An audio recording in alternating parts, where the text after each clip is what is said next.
5 అంటే 5 నిమిషాల్లో అయిపోయి జీరా రైస్ ఎలా చేయాలో చూపించేసినాను, చూసేయండి. ఓపిక లేనప్పుడు లేదా లంచ్ బాక్స్‌లోకి ఫాస్ట్‌గా అయిపోవాలనుకుంటే ఈ జీరా రైస్ ట్రై చేయండి.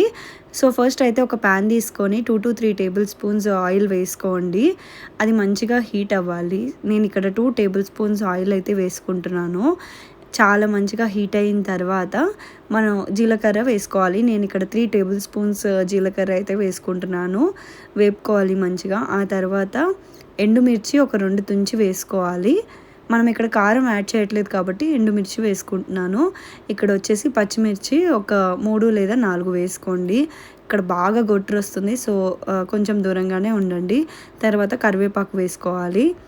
ఆ తర్వాత మనం ఫస్ట్ ఈలోపు ఏం చేయాలంటే రైస్ ఉడకపెట్టేసుకొని ఆరబెట్టుకోవాలన్నమాట. సో, ఆరబెట్టిన రైస్ ఇలా వేసుకోవాలి.